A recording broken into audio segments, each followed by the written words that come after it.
मूर्तिमते ज्ञानदेवं नमो ज्ञानेश्वरा नमो ज्ञानेश्वरा निवृत्तिद्वारा सोपान देवा मुक्ताबाई नमो त्रिभुवन पावनी आद्यत्रय जननी देवांची नमो सद्गुरु तुकया ज्ञानदीपा नमो सद्गुरु सच्चिदानंद रूपा नमो सद्गुरु भक्त कल्याण मूर्ती नमो सद्गुरु भासता पूर्ण कीर्ती जयांची केलिया स्मरण होय सकळ विद्यांचे अधिकरण तेची वंदो श्री चरण श्री गुरूंचे हे नमस्कारोनी आता काय माझी वाणी मानिल संतांशी रंजावो चित्ताशी आपुलिया माझी वाणी तुझे वर्णी गुणनाम ऐसे दे प्रेम काही कळा सेवे लागी सेवक झालो तुमच्या लागलो निज चरणा आहो स्वामी तुकया देवा यावरी न करावा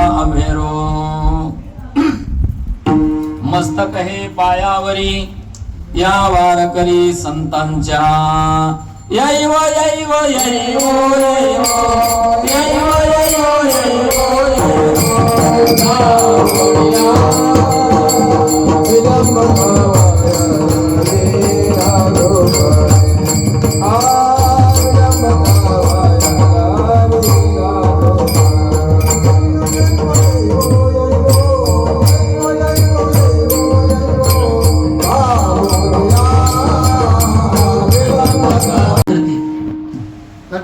आई पण प्रेम करते आणि बाई पण प्रेम करते, पण बाईच्या प्रेमामध्ये पुरेपूर स्वार्थ दडलेला असतो. बाईच्या प्रेमामध्ये पुरेपूर स्वार्थ दडलेला असतो, पण आईच्या प्रेमामध्ये एक किंचित सुद्धा स्वार्थ नसतो. निस्वार्थपणाने आपल्या कुटुंबावर प्रेम करणारी व्यक्ती जगाच्या पाठीवर असते ती फक्त आई. आणि ज्या दिवशी आपल्या जीवनातली आई जाते त्या दिवशी रामदास स्वामी सांगतात त्याच्यासारखा भिकारी जगात दुसरा कोणी नाही. तो भिकारी म्हणून असं वर्णन केलं बघा. हरे आई म्हणून कोणी आई हाक मारी आई म्हणून आई हाक मारी स्वामी तिनी जगाचा आई विना भिकारी आई विना भिकारी. कारण रामदास स्वामी सांगतात स्वामी तिनी जगाचा. तो पंतप्रधान जरी असेल ना, ज्या दिवशी आई आपल्याला सोडून जाते त्या दिवशी रामदास स्वामी सांगतात प्रेमाच्या बाबतीमध्ये तो भिकारी झालेला असतो.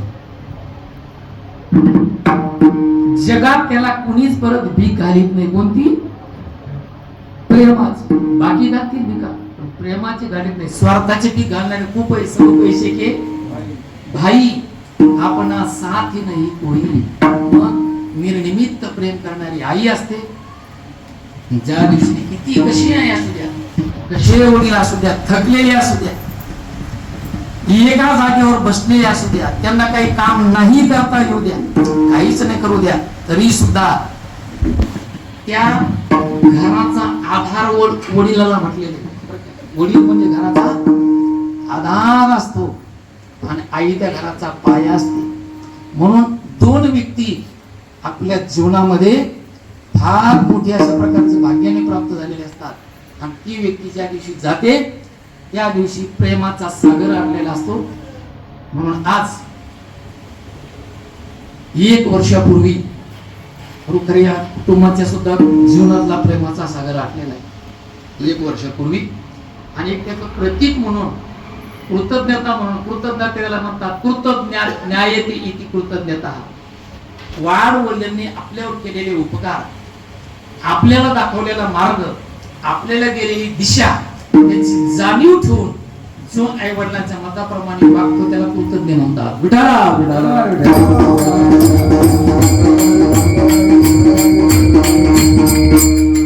जगामध्ये 2 वर्ग आहेत. एक वर्ग आहे त्याला म्हणतात कृतज्ञ, आणि दुसरा वर्ग त्याला म्हणतात कृतज्ञ. कृतज्ञ त्याला म्हणतात केलेल्या उपकाराची पुरेपूर जाणीव ठेवून त्यातून उत्तीर्ण होण्याचा प्रयत्न करतो त्याला म्हणतात कृतज्ञ.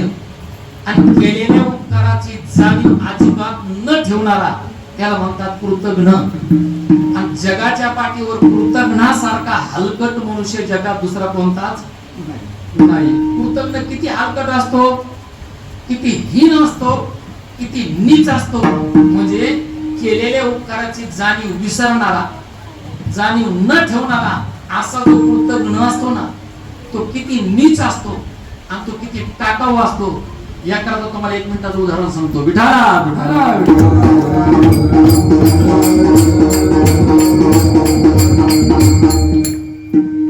एक साधू गंगेवर स्नान करून जात होते. गंगेवर स्नान केलं, आपला कमंडल हातामध्ये घेतला आणि गंगेवरून आपल्या आश्रमांकडे जाऊ लागले.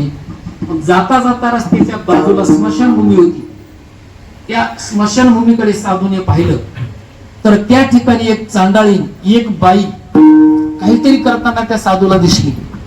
मग साधूने विचार केले, बाई काय करते नेमकी बघू तरी. साधू रस्ता सोडला आणि त्या बाईकडे गेले तर ती बाई एक कार्य करत होती. त्या बाईने एक चूल मांडलेली होती बरं का. त्यामध्ये एक पक्षी पकडला होता, त्याला म्हणतात कावळा. आणि तो कावळा पकडला, त्याचे पंख सोडले, त्यांचं मांस काढलं आणि ते मांस आता ती शिजून खाणार होती. आणि शास्त्रामध्ये वर्णन केलेले कावळा आणि कुत्र अत्यंत निषिद्ध मांस जर कोणता असेल तर या 2 प्राण्याचे, कावळा आणि कुत्र, हे कोणी खात नाही. पण शास्त्र सांगते की अत्यंत निषिद्ध मांस या 2 प्राण्याचा आहे. याचा अर्थ असा नाही बरं का, या 2 प्राण्याचं निषिद्ध आहे म्हणजे बाकीचं चांगलं आहे असं नाही समजायचं बरं का. तसं ते शास्त्राने त्याला निषिद्धच मानलेलं आहे. कारण मुळामध्ये शास्त्रामध्ये मांसाहार निषिद्ध सांगितलेला आहे. तर त्यातली ते 2 प्राण्याचा अत्यंत निषिद्ध अशा प्रकारचं मांस आहे. त्या असणाऱ्या बाईने कावळा मारलेला आहे. कावळा त्या ठिकाणी तोडती आणि कावळ्याचं मांस तयार केले आणि त्या चुलीवरती त्या ठिकाणी एक पातेलं ठेवलेलं आहे. आता चुलीवर पातेलं ठेवलं, तिच्याकडे कशा मुसमास घेऊन पातेलं, इकडे तिकडे पाहिलं तिने. तिला महिना 4 महिन्याला 2 महिन्याला एखादं पात्र सापडत होतं. तिने काय केलं, इकडे तिकडे पाहिलं, एक मेलेल्या माणसाची कवठी तिला सापडली. तीच कवठी चुलीवर मांडली. तर आता मांस शिजू घालायचे. आता मांस शिजू घालायचे पण त्यामध्ये पाणी नाहीये जवळ. पाणी नाही मग काय करायचं, शास्त्रकार सांगतात तिने काय केलं, त्यामध्ये दारू होती. दारू मध्ये मांस शिजायला टाकलं. आता अग्नी नाही, सरपण नाही, अग्नीने काय करायचं, मग त्या ठिकाणी प्रेत जळत होती. त्या प्रेतात ते 4-2 लाकडं आणले तिने आणि त्या चुलीमध्ये घातली आणि मांस शिजायला टाकलं. एक लक्षात घ्या, एक शब्द बरं का, मुळामध्ये ज्या जागेवर बसलेली ती जागा कशी अपवित्र आहे, निषिद्ध अपवित्र जागा स्मशानभूमी. पण त्या ठिकाणी जिथं बसली, ज्यामध्ये मांस शिजायला टाकलं ती कवठी माणसाची ती अपवित्र आहे. जे मांस शिजायला त्यामध्ये टाकलं ते सुद्धा अपवित्र आहे. ज्यामध्ये शिजायला घातलं ती दारू सुद्धा अपवित्र आहे. एवढं करून ती बाई तेवढ्यावर थांबली नाही. शिजायला टाकलं तिने त्या पातेल्यामध्ये, कोठीमध्ये मांस शिजायला टाकलं आणि आपल्या पायातल्या चपला काढल्या आणि त्यावर झाकल्या. शेवट त्या मांसावर झाकून दिल्या का, धान करू नये म्हणून. साधू पाहत राहिला. साधू विचारलं, बाई आता यामध्ये नेमकी कोणाची घाण पडायची काय राहिले म्हणून तो त्याच्यावरून चपला झाकल्यास. ती म्हटले, आहे ना महाराज. कारण साधूने तिला सांगितलं जिथं बसली ती जागा आहे अपवित्र आहे, दारू अपवित्र आहे, मांस अपवित्र आहे, त्याच्यानंतर कोठी अपवित्र आहे, त्यानंतर अग्नी सुद्धा अपवित्र आहे आणि त्यावर सगळ्याच गोष्टी निषिद्ध आहेत, अपवित्र आहेत, घाण वस्तू सगळ्या. आणि त्या वस्तूमध्ये घाण पडू नये त्याकरता तू परत वरून चपला झाकल्यास. आता एक सांग बाई चांगळी, यामध्ये आता नेमकी घाण पडायची राहिली काय.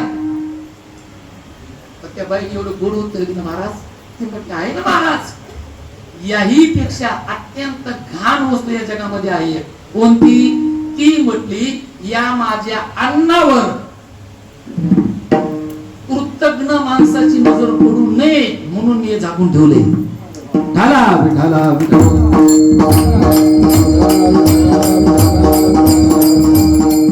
किती हलकट आहे कृतज्ञ मनुष्य, किती निषिद्ध आहे, किती तो नीच आहे. कृतज्ञ मनुष्य एवढा नीच आहे, एवढ्या वस्तू घाण असताना याही पेक्षा 1000 पटीने घाण जर कोण असेल तर त्याला म्हणतात कृतज्ञ. म्हणून माणसाने कृतज्ञपणा आम्ही पाळू देऊ नये. ज्ञानेश्वर महाराज म्हणतात कृतज्ञ त्याला म्हणतात की केलेल्या उपकाराची जाणीव न ठेवणारा कृतज्ञ उपकार केला का चोरा विहारू तिथला निसुगस्तविला विसरे जैसा. ज्ञानेश्वर महाराज म्हणतात जो कृतज्ञ मनुष्य आणि त्या कृतज्ञ माणसाला जर आपण एखाद्याने 10-5 लाखाचा व्यवहार केला तर कधी परत येतील.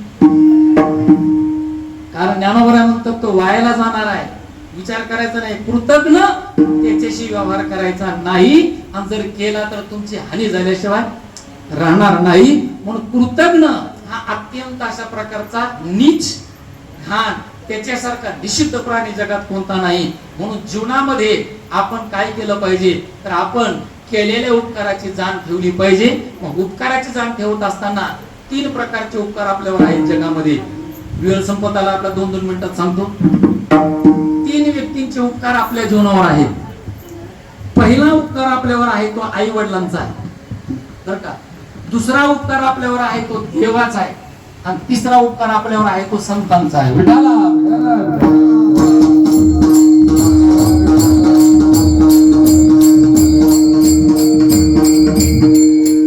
आई वडिलांचा पहिला उपकार आपल्यावर का तर ज्ञानोबरांची एक ओवी महाराज ऐकण्यासाठी. आई वडिलांचा आपल्यावर उपकार कसा आहे, कसा उपकार आहे तर ज्ञानेश्वर महाराज म्हणत अंगामनाची संपत्ती वेचून जे देह पाळिती. ज्ञानेश्वर महाराज म्हणतात सौंदर्य या स्त्रीची सगळ्यात मोठी अशा प्रकारे सौंदर्य जर कोणतं असेल तर तिचं लावण्य. स्त्रीचं लावण्य हे तिचे काय आहे सौंदर्य आहे. परंतु ती असणारी कुमारिका ज्या वेळेला लग्न होतं अत्यंत सुंदर असणारी ती बाई लावण्य असणार पण ती काय करते संपूर्ण आपलं लावण्य त्या मुलाकरता खर्च करते. अंगामनाची संपत्ती वेचून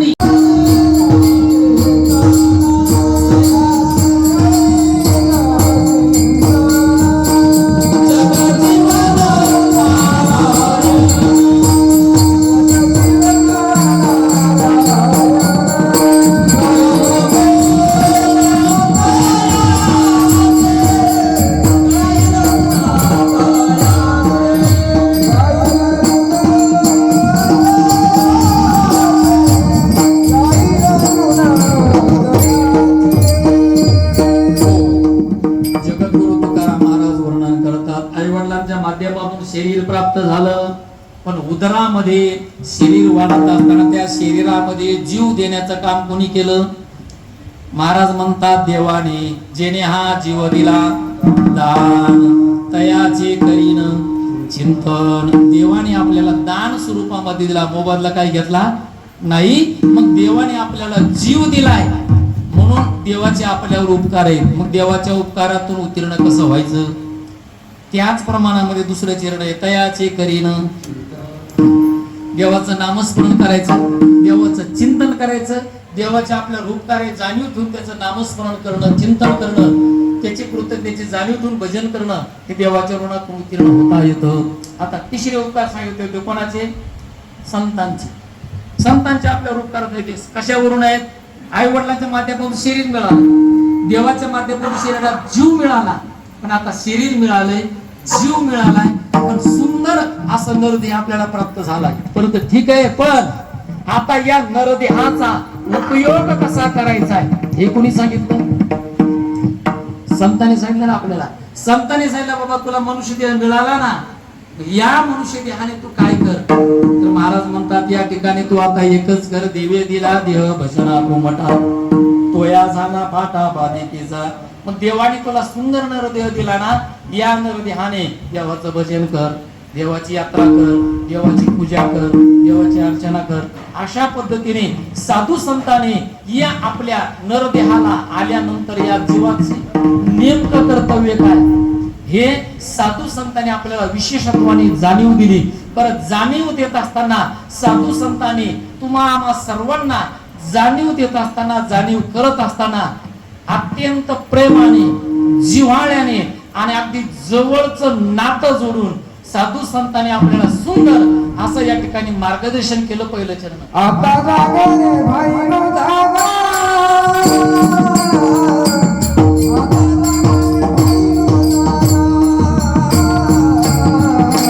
आता जागा रे भाई नो जागा. आता जागा रे भाई नो जागा.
जागृती साधू संतांनी आपल्याला दिलेली आहे. आजच्या अभंगामध्ये जगद्गुरु तुकाराम महाराज अत्यंत जिव्हाळ्याचा प्रेमाचा संबंध आपल्या बरोबर जोडतात आणि प्रेमातून नातं जोडून महाराज अशा प्रकारची आपल्या कल्याणाची जागृती आजच्या अभंगामध्ये देतात. महाराज म्हणतात आता जागा रे भाई नो जागा. सगळे शब्द विचार करण्यासारखे. आता म्हटले, आता शब्द का वापरला? आता शब्द याच्याकरता वापरला. इथून मागे आपण डुकर होतो का, कुत्र होतो का, मांजर होतो का, गाढ होतो, कोण होतं आपल्याला माहिती नाहीये. पण आता तू मनुष्य देहाला आलास. तुला देवाने हात दिले, पाय दिले, डोळे दिले, कान दिले, मुख दिले, सुंदर नरदेह प्राप्त दिलाय. आता तुला मनुष्य देहाची इति कर्तव्यता प्राप्त करण्याची संधी देवाने तुला प्राप्त करून दिली. तुला सुंदर नरदेह मिळालाय.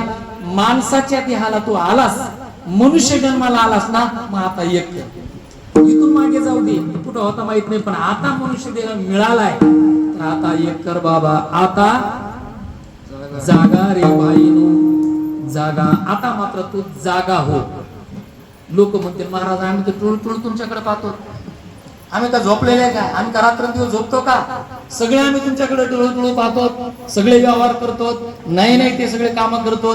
आम्ही तर कायम जागेच आहेत ना महाराज, गोळ्या खाऊन झोप येत नाही असे म्हणतील ना बरेच लोक. मग आम्ही का झोपलेलो आहेत का महाराज जागे करतात? तर नेमकी झोप कोणती बर का? ज्ञानोबा सांगतात ज्ञानेश्वरी मध्ये आपण जागे बर का, पण जिथे जाग राहायचंय तिथे आपण जागे नाही, आणि जिथे झोपायचंय तिथे जागल्याशिवाय राहत नाही.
स्मरण करा पंढरीनाथा, भावे चरणी ठेवा माथा, चुकवी व्यथा जन्माच्या.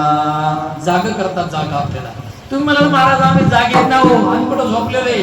पण एक सांगत होतो तुम्हाला मी, जिथे आपण जाग राहायचंय तिथे झोपतो, आणि जिथे झोपायचंय तिथे आपण जागे राहतो. एक वासुदेव होय बघा. बोल अबोल रे बोले जागे, दोन प्रकारे बोल बोले अबोले हे एक आहे बरं का प्रमाण. आणि बोल अबोलने बोले असं दोन प्रकार, दोन ठिकाणी पाठवते. बोल अबोले याने म्हणतात या ठिकाणी जागे बाहेर आत निजले, याच्याकरता जागृती. महाराज म्हणतात तुम्ही जागे मलाही कळतंय, पण तुम्ही जागे कुठे आहेत? जागे बाहेर आणि आत निजले. जागे बाहेर म्हणजे व्यवहारामध्ये तुम्ही जागे, आम्हाला सगळं कळतंय, पण जिथं आपलं आत्महित आहे, जिथं आपलं आत्मकल्याण आहे, त्या ठिकाणी मात्र सपशील झोपलेले घोर, तिथं मात्र झोपलेले. मग त्या असणाऱ्या झोपीतून जाग करण्याकरता गरज आहे साधू संतांची.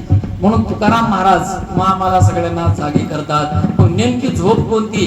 तर ज्ञानोबराय वर्णन करतात. अविद्येचे निदान, विश्व स्वप्नाचा हा धांदा, भोगीत होता प्रभुदा अनादि. अनादि कालापासून अज्ञानाची झोप आपल्याला लागलेली आहे. मग अज्ञानाच्या झोपीतून जागा करून ज्ञानाच्या जागृतीमध्ये येण्याकरता साधू संत आपल्याला प्रयत्न करतात. म्हणून म्हणतात आता जागा रे भाईनो जागा. पुढचा शब्द वापरतात भाईनो.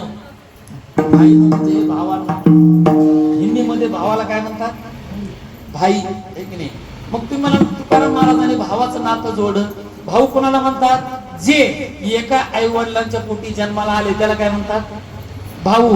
तुकाराम महाराज देव गावात, नाही तुकाराम महाराज मराठी कुळामध्ये, आम्ही आमच्या कुळामध्ये, कसे काय आमचे भाऊ म्हणते लोक? भाऊ त्यांचं आमचं कसं नातं लागेल? भावाचं नातं लागत नाही. पण एक सांगतो तुम्हाला, भावाचं नातं कोणत्या अर्थाने जोडतात साधू संत आपल्या बरोबर? तर जसं एका आई वडिलांपासून जन्माला येतात त्याला भाऊ म्हणतात, भाऊ भाऊ म्हणतात की नाही? तसं जगाचा विचार करत असताना संपूर्ण जग एका परमात्म्याचेच. पिता हमशील जगतो माता धाता पितामह. संपूर्ण जगाचा पिता भगवान परमात्मा आहे. प्रसवाला तो विश्व तोची सर्व होय जाणता. संपूर्ण विश्व त्याने निर्माण केलेले. याचा अर्थ सगळ्या विश्वाचा बाप कोण आहे? परमात्मा आहे. आणि त्या परमात्म्याचे तुम्ही आम्ही सगळे कसे लेकरं आहेत. मग एका परमात्म्याचे जर सगळे आपण लेकरं असू तर आपण कोण झालो? मग उघडच भाऊ होय ना नियमाने विचार केला तर परमात्म्याच्या. या अर्थाने जगद्गुरु बनवलं ते भावांनो जागे व्हा.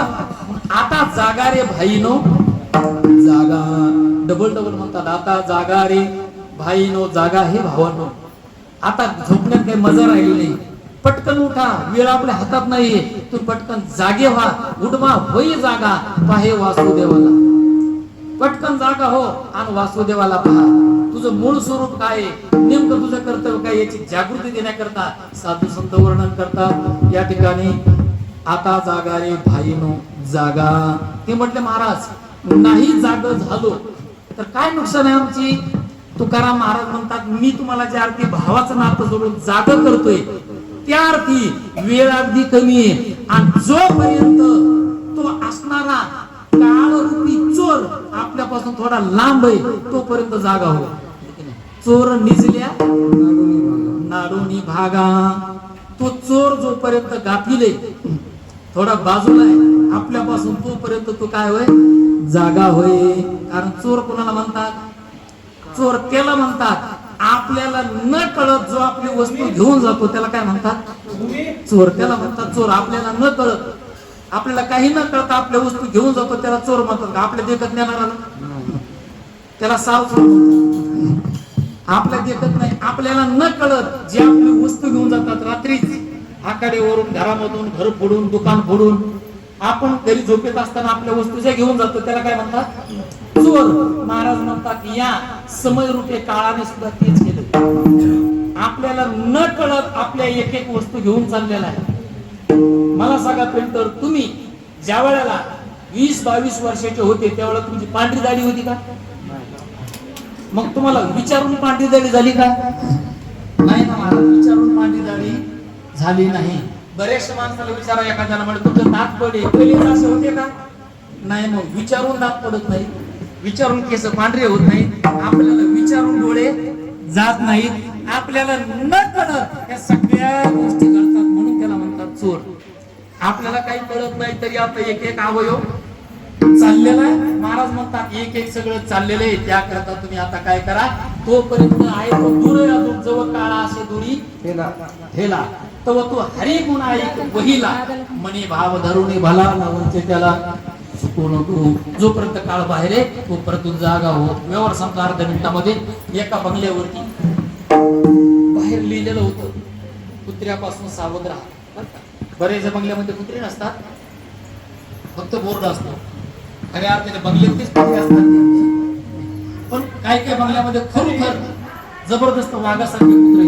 एक कुत्र असं झालं होतं आणि नेमका योगायोग असा, ते कुत्र दिवसभर पोटभर खाल्लं असल्यामुळे गार झाडाच्या सावलीमध्ये पाण्याच्या याच्यामध्ये वल्या जागेवर झोपलं होतं नेमकं. आणि कुत्र म्हणजे वाघासारखं होतं. नेमका योगायोग कुत्र्याने माणसाला पाहिलं की फाडल्याशिवाय राहत नव्हतं. असं जहाल कुत्र. आणि तेवढ्यामध्ये कुत्र झोपलेलं तेवढे एक भिकारी त्या गेट मधून बंगल्याच्या आत गेला आणि भिक्षांदेही म्हणला. आणि त्याचा आवाज ऐकला मालकाने नाही, शेजाऱ्याने दुसऱ्याला पळ काढलाय. म्हटलं काय शहाणा असतील तर ते कुत्र जागे होण्याच्या अगोदर तू काय कर, बाहेर नाही बाहेर. आणि जर कुत्र जाग झालं तुला फाडल्याशिवाय राहणार नाही. जोपर्यंत ते झोपलेले ना तोपर्यंत पटकन तू पळ काढ आणि बंगल्यावरून निघून जाय. तू थांबू नको, पळ इथून लवकर. जसं या व्यवहाराप्रमाणे सांगतो ना तसं तुकाराम महाराज म्हणतात, काळ रूपी चोर, समय रूपी काळ चोर असणारा हा जोपर्यंत अजून दूर आहे, म्हणजे अजून 10-5 वर्ष शिल्लक आहे.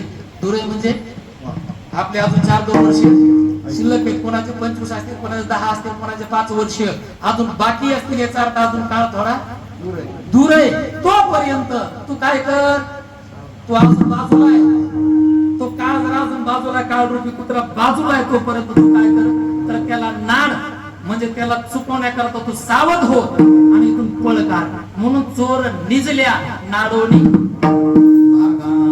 तो चोर आपला आयुष्य शिल्लक आहे अजून, तोपर्यंत सावध व्हा, परमार्थ करा, योग्य कर्म अशा प्रकारचं करा आणि आपल्या मूळ साध्याला प्राप्त व्हा. याकरता त्या चोराला चुकवा, म्हणजे त्या चोराच्या तावडीतून सुटण्याकरता आता तुम्ही सावध व्हा. म्हणून म्हणतात चोर निजल्या नाडोनी भागा. आता जागा रे भाईनो जागा, चोर निजल्या नाडोनी भागा. विठोबा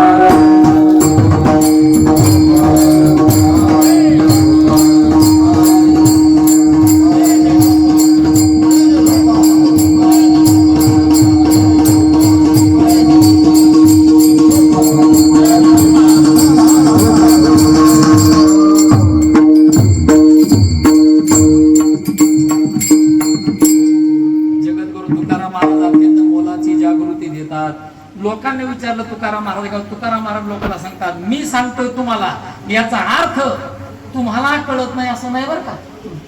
तुम्हाला सुद्धा कळतंय. आपल्याला एक दिवस जावं लागणार आहे. आपलं जवळ आलेले 10-5 वर्षात आपल्याला राम बोलो बैराम म्हणावं लागणार आहे. तुम्हालाही कळत, पण माहिती असून सुद्धा, जाणीव असून सुद्धा तुम्ही न केल्यासारखं का करतात बरं दुसरं जन्म? ऐसे आसनी Ah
पांघरून घेतलेली कैशी आसोनी ठाऊके नेना.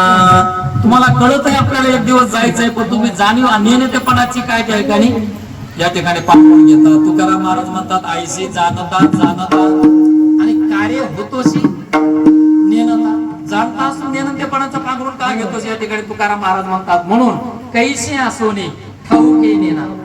तुम्हाला सगळं माहिती असून सुद्धा तुम्ही नेणतेपणाचं पांघरून घेताय, पण हे बरं नाहीये. तुकाराम महाराज म्हणतात का जर तुम्ही नेणतेपणाचं पांघरून घेतलं आणि या जन्मात जर तुम्ही आता सावध झाले नाही तर महाराज म्हणतात पुढे अनंत जन्म मरणाचं दुःख तुम्हाला पुढील जन्मात भोगावं लागणार आहे. म्हणून दुःख पावाल पुढील पेना. पुढील जन्मामध्ये काय सांगू, गर्भीची यात्रा हे तुम्हाला भोगावंच लागणार आहे. मग महाराज म्हणतात दुःख पावाल पुढील पेना. मग आता तुम्ही हे करा बाबा, सावध व्हा आणि इतरांकरिता कष्ट करत बसण्यापेक्षा स्वतः करता काहीतरी करा. अभंगाच्या 3ऱ्या चरणामध्ये आता नका रे बाळो नका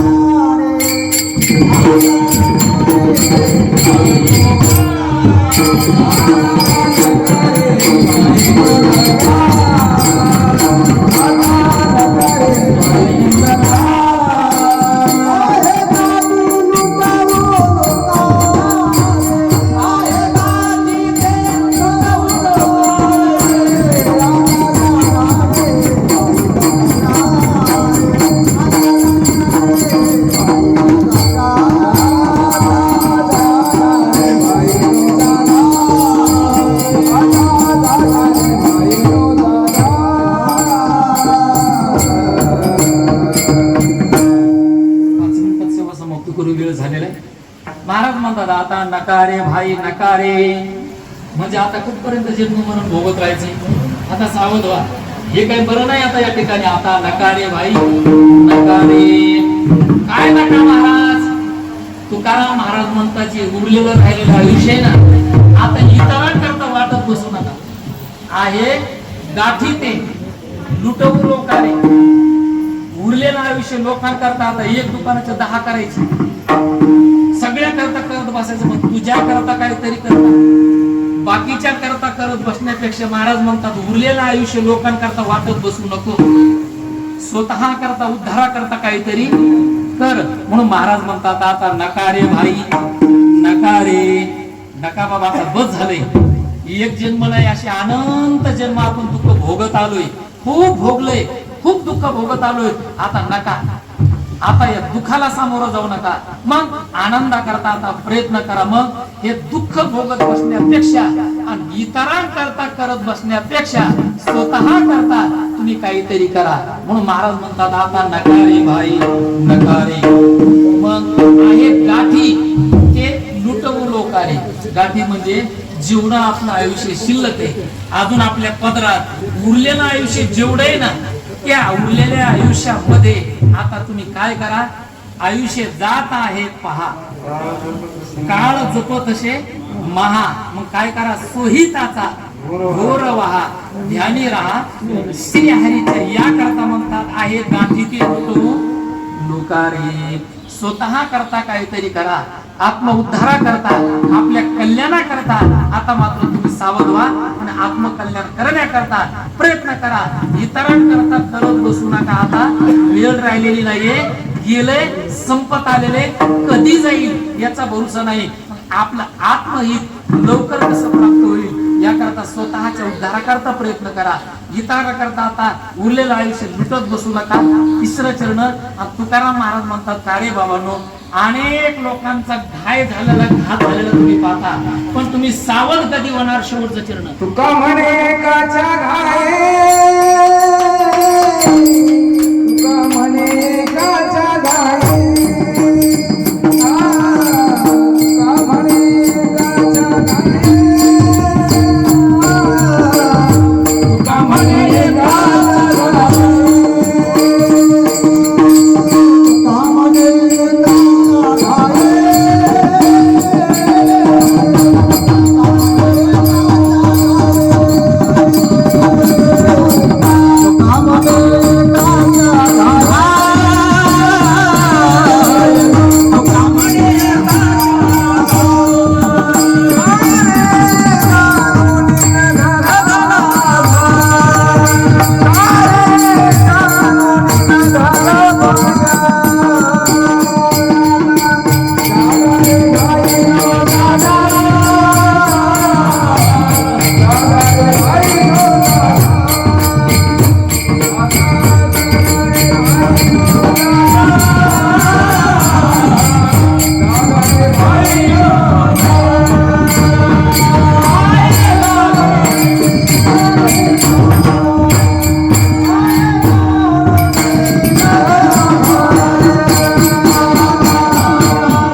वेळ आपला पूर्ण संपला.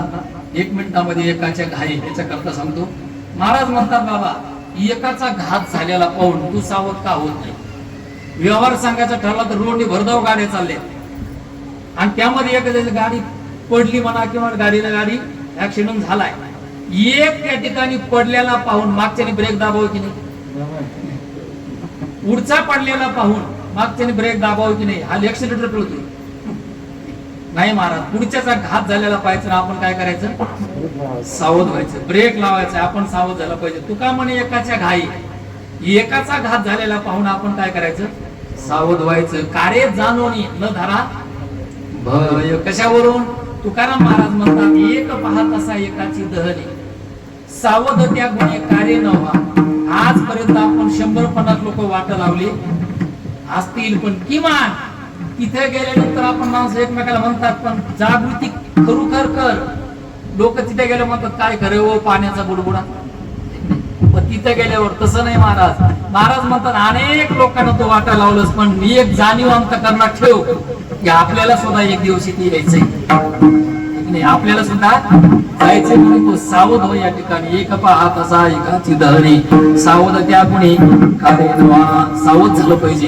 आता एकाच्या घाताने एक कसा सावध व्हायचा अर्ध्या मिनिटाचं उदाहरण सांगतो. शेवीला पूर्ण वेळ. एका जंगलामध्ये एक सिंह एक वाघ आणि एक कोल्हा तिथं मित्र होते. तुम्हाला मैत्री कशी झाली कीर्तनात होत असत. वाघाची सिंहाची कीर्तन आपले गाढवाची कोल्ह्याची कीर्तनात मैत्री होत असतात. तिघाची मैत्री होती खूप जिव्हाळा एकमेकांचा. एके दिवशी त्या वाघाने अशी मोठी शिकार केली आणि शिकार करून त्या ठिकाणी त्यांच्या त्या घरापाशी आणले आश्रमापाशी आणि वाघाने सांगितलं बघा आज फार मोठी शिकार केलेली आहे. आणि त्या गाढवाला सांगितलं गाढवा आता वाटेकर म्हणजे आपल्याला खाण्याकरता. वाटेकर म्हटल्यानंतर गाढव अरे बोलून समजते गाढवच ना. त्याला म्हटलं पंक्तीत भेदभाव नको बा. मग त्यांनी काय केलं तिघाची वाटे सारखीच केली. वाघ सिंहाचा आहे तेवढाच कोल्ह्याचा आहे तेवढा त्याचा स्वतःचा आहे तेवढं. तिन्ही वाटे सारखे केले आणि तिन्ही वाटे सारखे केलेले शिवानी पाहिले. आता तो रागीत शिवस त्याने डोळे असे लाल केले. तो म्हटलं काय रे गाढवा तुला असे सारखे वाटे करायला कोणी सांगितले. शिकार मी केली दुपारपर्यंत ते प्राणी मागे पळत होतो. मी बेजार झालो. माझं पोट मोठं मी मोठा मला आहार जास्त लागतो आणि मी एवढी शिकार स्वतः केली आणि तिघाचे वाटे सारखे का केले. आता गाढव सरळ भाऊन म्हटलं पंक्तीत भेद नको बा म्हणून तिघाचे सारखे गेले. पण त्या शिवाला राग आला. तो म्हटलं तू ठेवायचा लायकीचं नाही. शिवाने त्याचं नरड दाबलं त्याला मारून टाकलं. आता गाढव गेलं खाली उरले कोल्हा आणि सिंह दोघच उरले आणि त्या कोल्ह्याला सांगितलं कोल्ह्या आता कर आपल्या दोघांची वाटी. पण ते कोल्ह चित्र होतं महाराज हुशार होतं. कोल्ह्याने काय केलं सिंहाचा मोठा वाटा केला आणि स्वतः करता एक छोटासा वाटा केला. वा त्या शिवानी पाहिलं म्हटलं कोल्ह्या असे लहान मोठे वाटे करायला कुणी सांगितले रे तुला? कुणी सांगितलं तुला? तू म्हटलं कुणी सांगितलं? म्हणजे हा मोठा वाटा म्हणलं तो मालक तुमचाच, हा बारीक वाटा हे म्हटलं या दासाचा, हा वाटा बारीक दासाचा, हा मोठा वाटा तुमचा ते म्हटले. पण तुला असे लहान मोठे वाटे करायला सांगितले कोणी? तो मोठा मेलेल्या गाढवानी. तो म्हटला सारखे वाटे करून मरायला मी काय गाढव आहे का? म्हणजे गाढवाच्या मरणाने जसं कोल शहाणं झालं, तसं तुकाराम महाराज म्हणतात इतरांच्या घाताने इतरांच्या मरणाने आपण शहाणं व्हावं आणि आपण शहाणं होऊन आपण आपलं हित करावं. या अशी प्रकारची जागृती जगद्गुरु तुकाराम महाराज आपल्याला देतात. विठ्ठल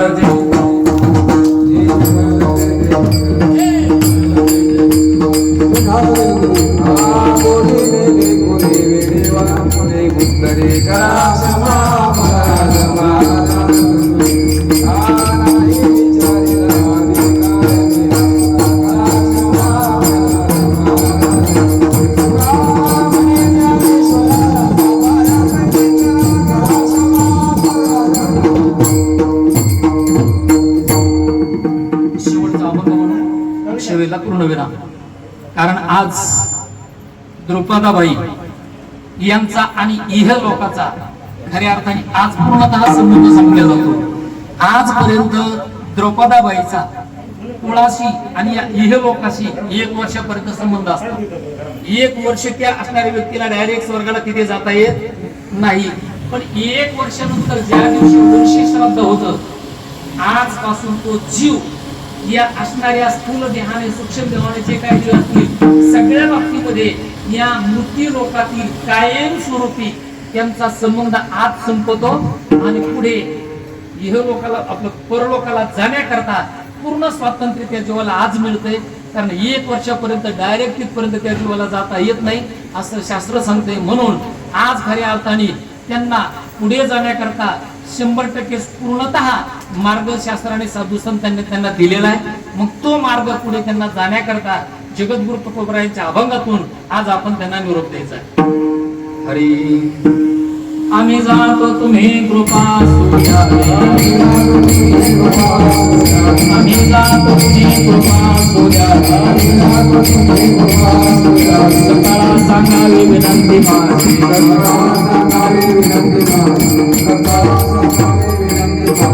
वाढवेळ झाला उभा पांडुरंगा, वाढवेळ झाला उभा पांडुरंगा, वैकुंठा श्रीरंग बोलावी तो,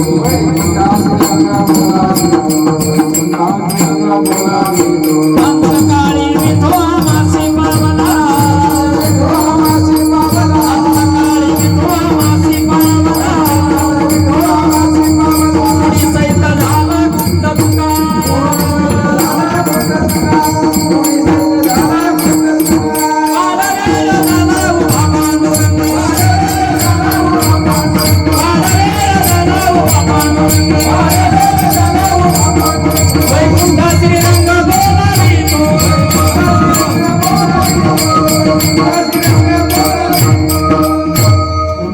संपलेली कीर्तनाच्या माध्यमातून आज खऱ्या अर्थाने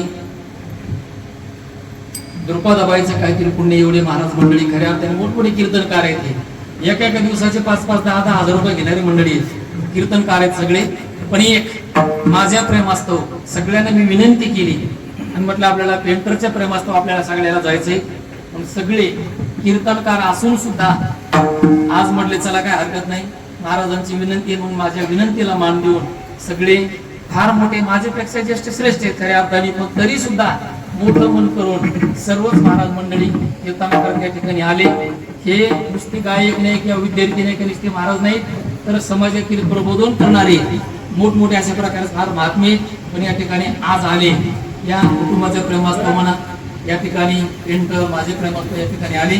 म्हणून सर्व टाळकरी मंडळीने महाराज मंडळीने सुंदर कीर्तनाकरता सहकार्य केले, त्याबद्दल पुनश्च एकदा सर्व महाराज मंडळीच्या चरणी नतमस्तक होतो आणि याच ठिकाणी माझ्या सेवेला पूर्णविराम.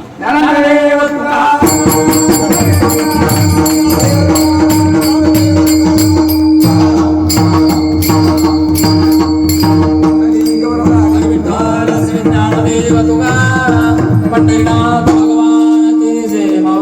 ज्ञानेश्वर महाराज, जगद्गुरु तुकाराम महाराज की जय.